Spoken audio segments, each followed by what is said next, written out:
This is basically what a fortress map looks like with like week 1 gear.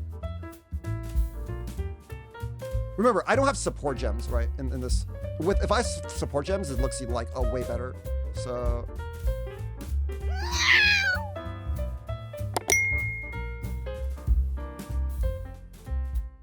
yeah.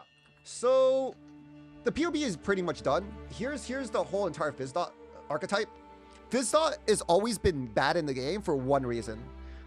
There's no scaling on the tree for it, right? From the time it was conceptualized, there's been 1-2 clusters that have Phys DoT in the game, and like generic physical damage and Phys DoT, and that's basically it, right? It didn't have nothing. We used to play this on champion because the only way to get increased damage was by popping adrenaline, right? So with these 2 clusters, like the whole entire archetype is just based off of like very small amount of damage on your tree. Then Elementalist came along with the golem buffs, and then you got tons of increased damage, increased generic dot multi from your tree, and then Phys DoT became, you know, pretty well skilled. On top of like getting shock, generic dot multi, generic increased damage, and generic AoE, which is very important for explodes. Those 3 things make this build entirely work. You can see on this POB right here, this is the 2-stone setup for the build. On the 2-stone setup of the build, you have a level 2 crafted wand that you use alterations for, right? On a level 2 item, 1 crafted mod, same thing for your shield, basically just resistance on your gear, and you can pump out about 1 million steady, 1.7 million burst, and have decently good clear with this level of gear, right? On top of that, on top of everything, you're still going for 70 block, 73% block, and 53 spell block while maintaining this level of DPS. And you have a movement speed through, like, you know, attack speed with, you know, a bunch of different things like golems and stuff on your tree. Generally speaking, very good for 2 stones. 4-stone setup, you know, you're up to like 3.6 million damage. Now you're like capping up all your reses. You know, you have 7k pool, big max hits. Your blocks, you know, the same, and you're going to max out your block later. Then you're going to go into like a pinnacle setup, which is, you know, more damage, max blocked, or closer to max block. Your damage is going higher and higher. If you want to go into Legion farming, you're switching to Poet's Pen with KB for KB clear on Legion, right? We got it once Inspire Learning here, right? If you want it, you can take it. If you don't want it, you don't need it. Endgame setup with, you know, 20 million, and then the KB loadout with a little bit less, right? That's generally what it is and why it works. I don't think there's much to explain. I think everything is kind of self-explanatory. The build is very, very simple. You just get 4 stones. Your gear is a CIP. If you can't get a CIP, you just use your normal wand. +1 shield, just resist gear, right? Generally very easy. 1 mod on clusters, and 2 mod on, you know, whatever. If you don't get 2 mod jewels, whatever, you lose life. What, who cares, right? If you want more damage, you can get more damage on the build. If you want to farm T17s earlier, you can definitely go to a different like a damage setup. But how do you craft the clusters? It's a 1 mod cluster. So what do you think? How do you want to craft a 1 mod item in the game? I'm just asking you as a fellow like PoE knower. What do you think? The cool thing is, even if you get 9 clusters or whatever, it's still fine. I think generally speaking, when you have 3 million damage or 2.5 million, 3 million damage on doing Maven with like good block and good defensive stats, and Uber Elder, you're gonna be comfortable as fuck, right? The one problem that I have with this build is actually before you get into a KB setup, you actually have a lot of buttons to press because there's Exang, Reap, and Vol Reap, both for all your attacks, right? So before that, you don't press Vol Reap very often, but you do press Exang and Reap on an alternate before you get into your wand setup, right? And then once you get into your wand setup, if you're one of those people, I don't want to press any buttons, just KB, kill everything, then you just go into your wand setup, and then you hold down 1 button and you're good, right? It is an SSF-viable build, I think. But in SSF, you're going to have to slow down after your 2 stones to farm some clusters to get your golem stuff up. So it is an SSF-viable build. You don't really need any trade gear to get it going to like up to like 4 stones and whatever. But after that, if you want to like explode max and stuff like that, definitely, you know, you're not going to be SSF. But anyways, I think it's good. It's been tested. I played it. Nick played it. Gucci played it. I've gotten positive reviews from everyone who's played it. I don't think anyone's going to really get baited by this one. I think it's generally just safe and good. Can you explain how the chain works? Yeah. So on my build, the chain is insane, right? People are wondering why the build looks like that because so on Elementalist, when you're explode maxing, number one, the first source of explode is Oriath's End, right? Why this works on Phys.Elementalist is because you have generic damage, right? So this explode actually deals damage when all your damage is fucking generic, right? So that works. The number two source is Forbidden Flesh and Forbidden Profane Bloom, right? And that's chaos damage that also gets scaled by generic damage, right? And what these explodes do is they proliferate not only the Herald of Ash, but they also proliferate the Corrupting Blood whenever they explode on anything, right? And on top of that, the explodes also ignite because you have all generic damage.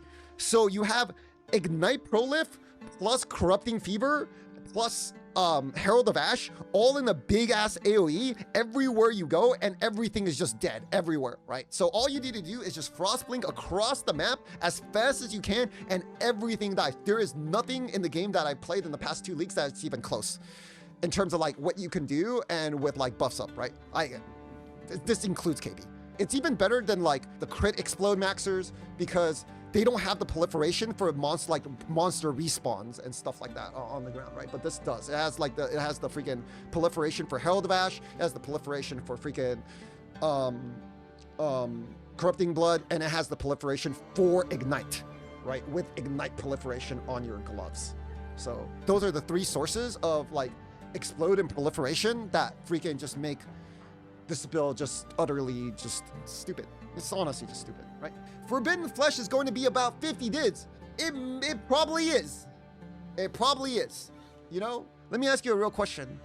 If Forbidden Flesh is 50 divs, what's lower? 50 divs for this or 1 mirror for that? Or 1 mirror for that? Because there's going to be way more Wand players than there are going to be Explode players. That's for sure. This jewel has always been cheap. It's been cheap for the last like 3 leagues. I'm pretty sure. I don't even think, I think when I bought Profane Bloom this league, I think it was 5 divs. It's never expensive anymore because nobody explode maxes. Where's the curse for Profane Bloom? It's on your ring, right? It's on your ring. I have vulnerability on her. It's fine. These rings generally are not like you can put vulnerability on a warlord ring too. There's like it's whatever. Why do you want to sweat to chill? So you don't really need to ignite until you have explosions because it doesn't really do anything. Do you know what I mean? Like you don't do a lot of ignite damage, right? Your ignite damage is mostly from your explodes. So it's kind of a waste to have that in the build until you're ready to like explode everything. And generally speaking, this chill node is kind of good, right? Because all damage can chill. You don't really even need this, right? A lot of the time you can just like take this and then you could just use like whatever hit base to chill, and it's like a 20-something% chill, and it's generally like pretty good, right? And this reduces your damage taken by a lot, so, and it slows down all the bosses. I'm generally a fan because there's no other things. You can also use some like Bloodline Ascendancy if you really want, right? You can check this and take a Bloodline Ascendancy. You're just going to be missing the damage taken here, and that's also okay. One of the things you can do is if you wanted more damage, you, like in SC, right? You can take Bringer of Rain, you can take Herald of Purity. You can see how big Herald of Purity is, right, with Bringer of Rain. 21 Herald of Purity, right, is 23% more damage. It's rather humongous in terms of DPS. Some people are going to opt for this choice. Some people are not going to play a shield, and they're going to play double CIP because they want 20 million Phys dot right away for farming T17s, and they're just going to take a few deaths along the way. Like, people are going to play this build how they want to play this build, right?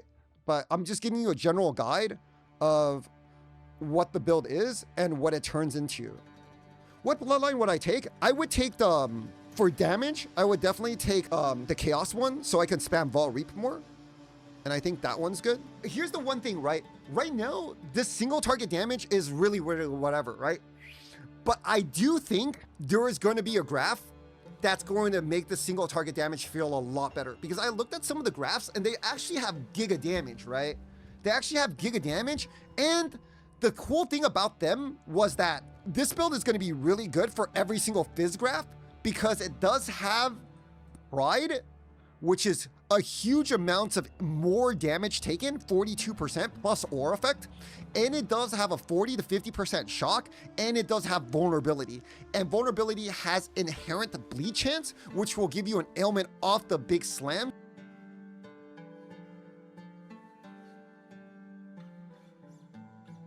This is my build from last league. Obviously it's in standard now. The build was made around mercenary, so I don't have my mercenary anymore. So the build's gonna be generally like a lot weaker than what it was. Like a lot weaker, right? Than what it was, right? On top of that, it's not the setup that I normally would play. I have an Awakened Empowered 5 here, keeping that in mind. Actually, I'm just gonna remove this, right? Because it's OP. I'll just run it on a 5. You know what? So I have a Corrupting Fever and a Reap here, right? I'm just gonna go ahead and remove all my supports to showcase with this build because why not, right? This is like what you guys would have because you guys suck at the game, and I'm just gonna remove all my supports. I'm running Corrupting Fever 1 link right now in the game, and we're gonna go ahead and do some Breach.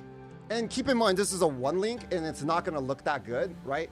Because it's on a 1 link, guys. Keep in mind, this is 1 link action, and the build is not very great on a 1 link. We're gonna go ahead and pop some breaches here, and we're gonna go ahead and hold down this button, which is Frost Blink, and then we're just gonna go ahead and run around, Frost blinking, Frost blinking, Frost blinking, Frost blinking, Frost blinking, Frost blinking, Frost blinking.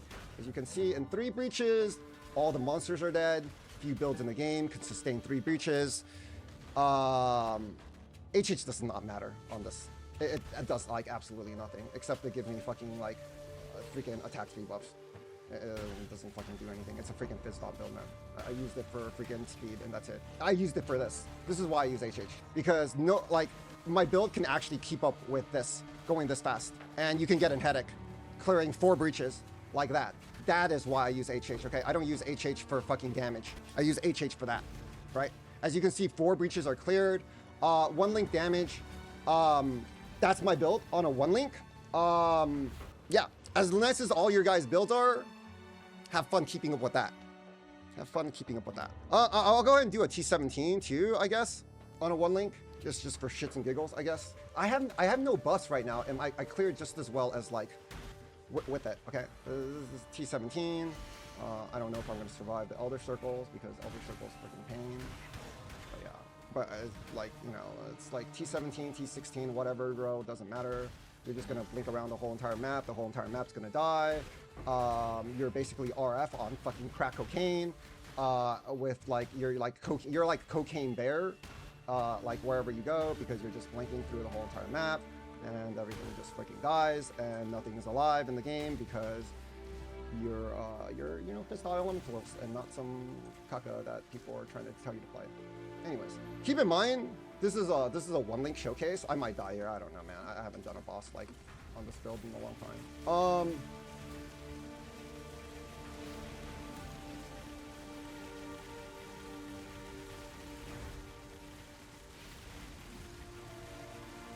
So that's 1 link damage, in a T17.